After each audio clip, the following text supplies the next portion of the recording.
حسبي ربي جل الله في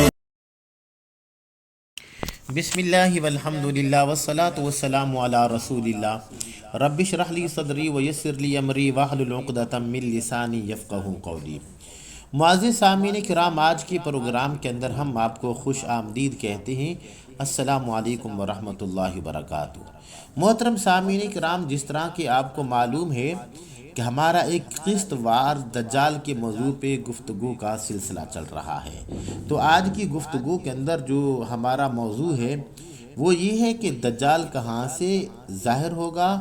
اور اس کو قتل کرنے والے کون ہوں گے، اور جو دجال ہے وہ سب سے زیادہ کس قوم سے ڈرتا ہے۔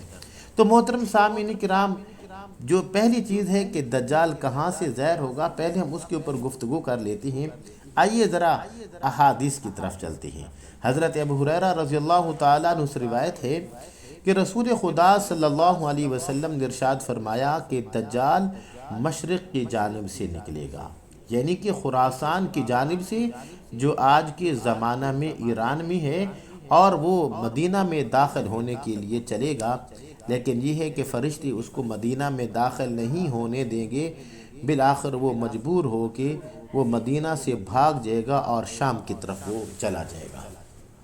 محترم سامعین کرام، اب یہ جو اس کو قتل کرنے والے کون ہوں گے، احادیث میں آتا ہے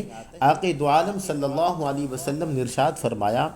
کہ حضرت عیسیٰ علیہ السلام دمشقی مشرقی جانب میں سفید مینارے پر نازل ہوں گے، اور نازل ہوتے وقت ان پر دو رنگین جبے ہوں گے، اور انہوں نے اپنے ہاتھ فرشتوں کے پروں پر رکھے ہوں گے، اور ان کی نشانی یہ ہوگی کہ اگر حضرت عیسیٰ علیہ السلام نے اپنا سر جھکایا تو ان کے سر سے پانی کے قطرے ٹپکیں گے، پھر اگر انہوں نے سر اٹھایا تو ان کے سر سے خوبصورت موتی گریں گے، اور کوئی کافر ایسا نہ ہوگا جو حضرت عیسیٰ علیہ السلام کی خوشبو سونگھ کر مر نہ جائے۔ محترم سامعین کرام، یہ جو اب حضرت عیسیٰ علیہ السلام کی خوشبو ہے، جہاں جہاں تک حضرت عیسیٰ علیہ السلام کی نظر پڑے گی وہاں وہاں تک جو ہے وہ خوشبو جائے گی، اور اس حد تک جتنے بھی کافر ہیں وہ سارے کے سارے وہ مرتے چلے جائیں گے۔ محترم سامعین کرام، نبی اکرم صلی اللہ علیہ وسلم نے یہ بھی بتایا ہے کہ جب حضرت عیسیٰ علیہ السلام کے نازل ہونے کا وقت ہوگا تو اس وقت مسلمان نماز فجر کی تیاری کر رہے ہوں گے، اور ان کے امام حضرت مہدی ہوں گے، اور وہی مسلمانوں کی امامت کے لیے آگے بڑھیں گے اور نماز پڑھا رہے ہوں گے۔ تو حضرت عیسیٰ علیہ السلام نازل ہو جائیں گے، تو اس وقت حضرت مہدی پیچھے نمازیوں کی صف میں شامل ہو جائیں گے تاکہ حضرت عیسیٰ نماز پڑھیں۔ چونکہ وہ ان سے افضل ہیں، تو حضرت عیسیٰ علیہ السلام حضرت امام مہدی کی پشت پر ہاتھ رکھ کر آگے کی طرف کریں گے اور کہیں گے کہ آپ آگے ہو کر نماز پڑھیں، کیونکہ آپ کے لیے ہی نماز کی اقامت ہوئی ہے۔ اور محترم سامعین کرام، یہ اس امت محمدیہ کا خصوصی اکرام ہے کہ جب حضرت عیسیٰ علیہ السلام آئیں گے تو وہ مامون مین میں سے ہوں گے، اور ان کے امام امت محمدیہ میں سے حضرت امام مہدی ہوں گے۔ محترم سامعین کرام، جب حضرت امام مہدی نماز پڑھا کر فارغ ہو جائیں گے تو حضرت عیسیٰ علیہ السلام فرمائیں گے کہ دروازہ کھولو۔ جب دروازہ کھولا جائے گا تو سامنے دجال اپنے لشکر کے ساتھ کھڑا ہوگا کہ جس کی تعداد 70,000 ہوگی، اور وہ یہودی ہوں گے، ان میں سے ہر ایک کے پاس تلوار اور سر پر تاج ہوگا۔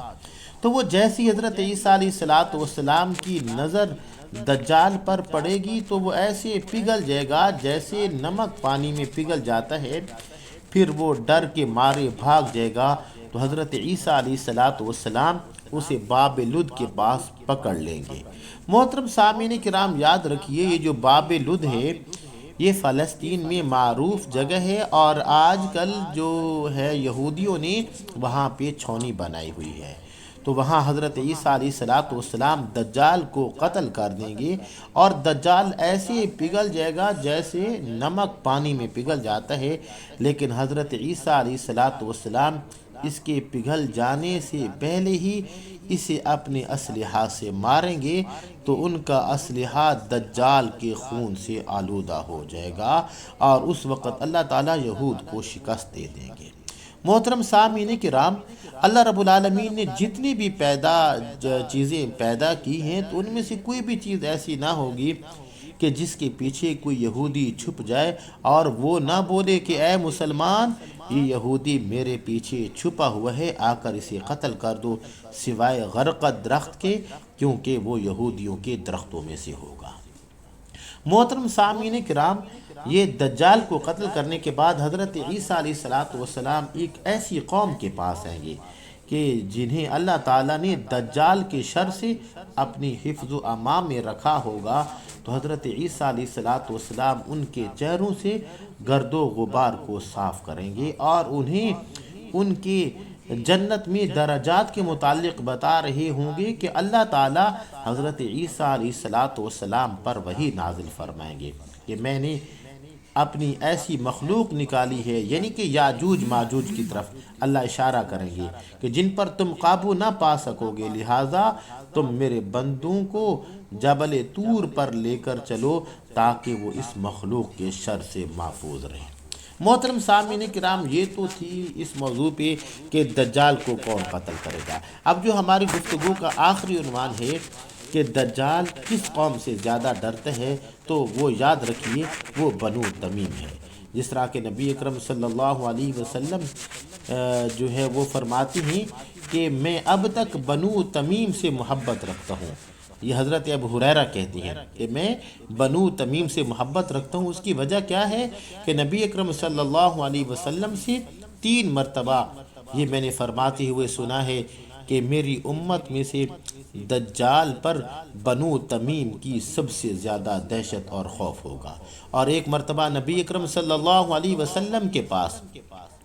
بنو تمیم کے صدقات اکٹھے کر کے لائے گئے تو رحمت دو عالم نے فرمایا کہ یہ صدقات میری قوم کے ہیں، اور فرمایا اے عائشہ، اور فرمایا حضرت عائشہ رضی اللہ تعالی عنہا کے پاس بنو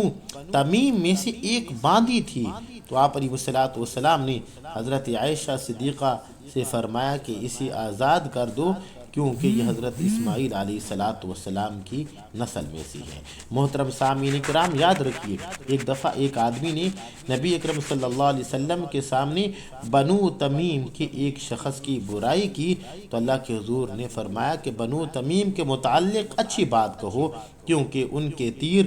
دجال پر دوسرے لوگوں کی بنسبت زیادہ ہوں گے۔ اللہ اکبر۔ تو محترم سامعین کرام، یہ ہماری گفتگو کا عنوان تھا، یہ ہماری گفتگو کی تفصیل تھی۔ امید ہے کہ آپ کو بہت زیادہ پسند آئی ہوگی۔ اسی کے ساتھ اجازت دیجیے اپنے بھائی قاری محمد زبیر حسن کو انشاءاللہ اگلے درس کے اندر آپ سے ملاقات کرتے ہیں۔ السلام علیکم ورحمۃ اللہ وبرکاتہ۔